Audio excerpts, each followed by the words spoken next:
Joining me in this conversation right now is a very good friend of the house, Tholakele Mnganga. A very good morning to you. It's always a pleasure to have you on the show. I know you would possibly not be overzealous or joyous about the fact that Banyana Banyana are out, but first of all, I want to know, how are you feeling regarding this defeat, and how is the whole of South Africa feeling? It's very surprising to hear Coach Desiree Ellis say, the team did their best and she feels like they're above and beyond excelled at their game. I think for us that were watching from home, we were kind of saying, when are we actually going to attack? When you think about that, Thembi Kgatlana's goal was actually our first shot on target. We rarely ever troubled Morocco's defense in terms of how we approached the game. And I don't know if it was nerves or the fact that ultimately you are playing the hosts. I think that comes with whatever game you take on when you're up against the host. It is a different set of games. But it definitely was not a game that showcased the best of this team. We could argue that there's never been a game within this edition of the WAFCON that we've seen the best Banyana Banyana, but it really was just a disappointing showing when so much was on the line, especially when you think about how the performance went in the clash between Algeria and Ivory Coast, both teams going toe-to-toe to make sure not only are they qualifying for the semi-finals, but they're also qualifying for the World Cup. So I think a lot of us are very disappointed at how the performance went. There was a point where even when Thembi Kgatlana scored, she still had time to go for the celebration, and a teammate had to pull her back to say, hey, there's still a game on the go. So all of us are just kind of sitting here going, okay, you say it was a good game, but for us, there are very few positives we can take from it. I mean, what was Caitlin Smart thinking with that goal? I know that she's a top goalkeeper. I know the goal was of quality, but I think she could have done better right there. Conceding that type of goal was quite absurd. What do you think happened to her in that moment? You know, I think it's been a theme of the 4 games that Banyana have played. It's a lack of concentration. And if you're having an attack in this, for example, in this game, it was with Morocco, an attack that's on guard, an attack that's alert, you can see when a goalkeeper is not 100% focused. So you know that you can take long-range shots, you can take short-range shots, you can try to test out the goalkeeper and their ability to kind of be on alert and be on the spot. Caitlin Swart, the goal looks fantastic when you're a Morocco fan, but when you're the South African, you just like, those are goals that you should be able to stop. But I think you can say that for many of the goals that Banyana Banyana have conceded during this tournament, it's just a lack of concentration. You're not alert 24/7 throughout the whole 90 minutes of that game. And when you have attackers that are hungry to score goals, who are in form and who are confident, they can actually take advantage of that. So, Thholakele, the last time you were here, I did say to you that it looked like Desiree Ellis finally found the balance between youth and experience, despite the topsy-turvy performances. I wouldn't say that Banyana Banyana really had any strong performance. So would you say that this exit was bound to happen? I think it is. There's something of a reality check when it came to this tournament in terms of the traditional footballing powerhouses and the emerging young talents. You can look at the fact that Nigeria lost their first game. We obviously lost our first game, and then we kind of had to scrape and hope for other results to go in our favor in order for us to get to the quarterfinals. You cannot rest on your laurels. I think there's an understanding from a lot of these African federations that you have to invest as much money in the women's team as you do the men.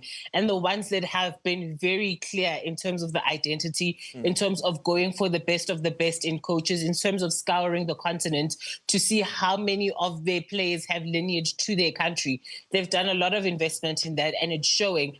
I think with Banyana, they did well to win the 2022 WAFCON, but there seems to be a stopping of, once we've reached that pinnacle, there was no next step. There was no kind of figuring out who will come back into the conveyor belt to make sure that in the next 5-6 years, you're at least closing that gap to Nigeria. The fact that Nigeria have 10 titles, we've been to 6 finals, but we only have 1 trophy to show for that. What else could they say? Hey, this is the things that we're doing. You're looking at a Morocco who are probably on course to qualify for back-to-back finals. You're looking at a Malawi in their debut tournament who have the twins who are doing really, really well, but they're also hungry to perform.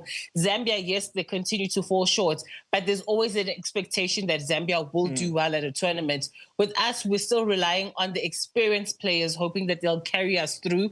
But I think this was a tournament where we kind of sat there and went, okay, the experienced players have done all that they can.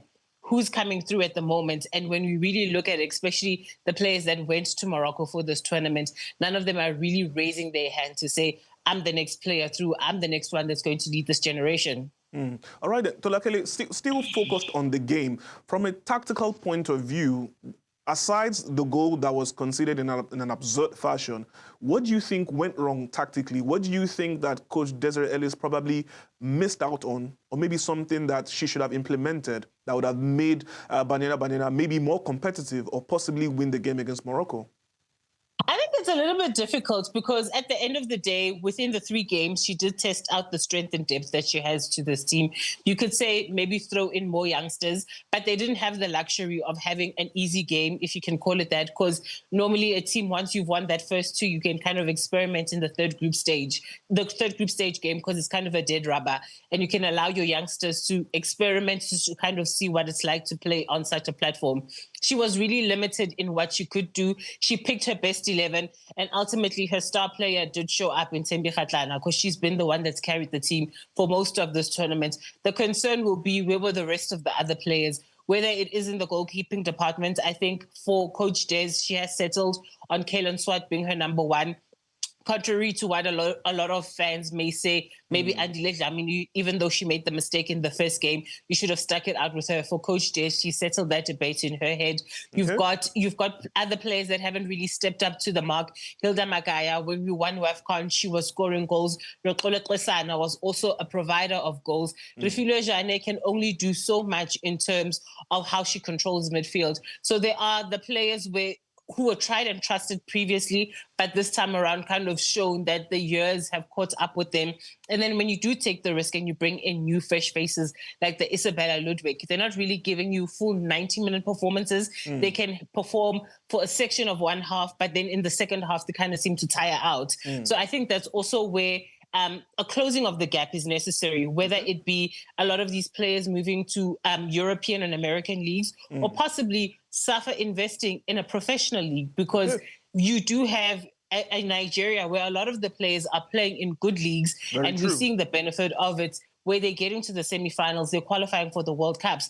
But with us, an over-reliance is on the players that are playing in the Hollywood Bet Super League. And even though the players are good enough to play for those teams, when they get onto a continental and a global stage, we truly see the gaps. And we're asking the ones that are going to Europe to kind of make up the space, but it's not enough, because you can't expect one player to be the one that constantly shows up, that constantly leads your attack. You need a supporting cast to make them perform to the best of their ability. Very strong submission right there, and hopefully Safa is listening to you and they're listening to this interview. But let's try and look at the bright side, because despite the disappointment, South Africa still have a route to the 2027 FIFA Women's World Cup through the play-in tournament. Now, how important is that opportunity for the team now? Listen, there's no other way. It's victory or nothing. And I think the one thing that the team will take from it is the fact that when they had their backs against the wall in the last group stage game, they did come out and put in a convincing enough performance against Burkina Faso to qualify themselves for the quarterfinals. So they'll say to themselves, we've got the experience of understanding that when we're under pressure, we can perform. But I think they'll be very disappointed in themselves in the fact that they still need a backdoor entry to kind of somehow find a way to get to the World Cup. You'd rather do it on your own stage by your own abilities. So the players, there will be the disappointment of the fact that they're not through to a semi-final, but also the green light of knowing that they have one more chance. How many of them can lift themselves emotionally once again to really raise their game and make it possible for them to put themselves in contention for a World Cup spot is the real hope for the team. But I think there's just that at least they still have a chance, but they shouldn't have to be in a situation where they still need extra help. This is a Banyana Banyana.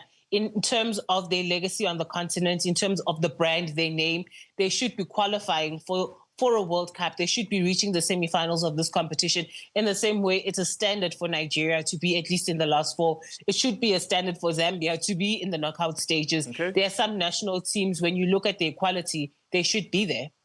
All right, then, Tholakele, just before I let you go, now that Banyana Banyana is out, I know that for sure your thinking cap is on and you'll be extremely neutral. In your own opinion, could you give me a prediction on who you think would be the winners of the 2026 Women's Africa Cup of Nations?